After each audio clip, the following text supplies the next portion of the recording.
ഞങ്ങളുടെ ക്രിസ്മസ് സെലിബ്രേഷനാണ്.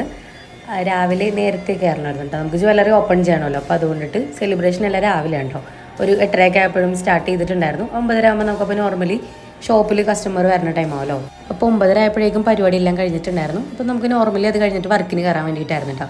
രാവിലെ തന്നെ എല്ലാവരും ഗിഫ്റ്റൊക്കെ ആയിട്ടാണ് വന്നിട്ടുണ്ടായിരുന്നത്. എല്ലാവർക്കും ഷോപ്പിൽ നിന്ന് ക്യാപ്പൊക്കെ തന്നിട്ടുണ്ടായിരുന്നു കേട്ടോ. അപ്പോൾ അതൊക്കെ വെച്ചിട്ടാണ് പരിപാടി സ്റ്റാർട്ട് ചെയ്തിട്ടുണ്ടായിരുന്നത്. ഫസ്റ്റ് തന്നെ നമ്മൾ ക്രിസ്മസ് ഫ്രണ്ടിന് ഗിഫ്റ്റ് കൊടുക്കാനുള്ള പരിപാടിയായിരുന്നു.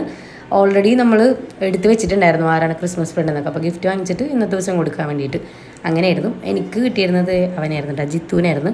അവൻ എനിക്കൊരു ബാഗായിരുന്നു വാങ്ങി തന്നിട്ടുണ്ടായിരുന്നത്. ഗിഫ്റ്റ് എക്സ്ചേഞ്ചിങ് കഴിഞ്ഞപ്പോഴേക്കും നമ്മൾ കേക്ക് കട്ട് ചെയ്തിട്ടുണ്ടായിരുന്നു. അടിപൊളി കേക്കായിരുന്നു കേട്ടോ, നല്ല രസമുണ്ടായിരുന്നു.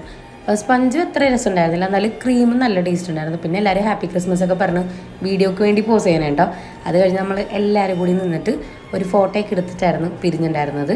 പിന്നെ എല്ലാവരും അത് കഴിഞ്ഞ് വർക്കിനൊക്കെ കയറിയിട്ടുണ്ടായിരുന്നു കേട്ടോ. ഫോട്ടോ എടുക്കലൊക്കെ കഴിഞ്ഞിട്ട് നേരെ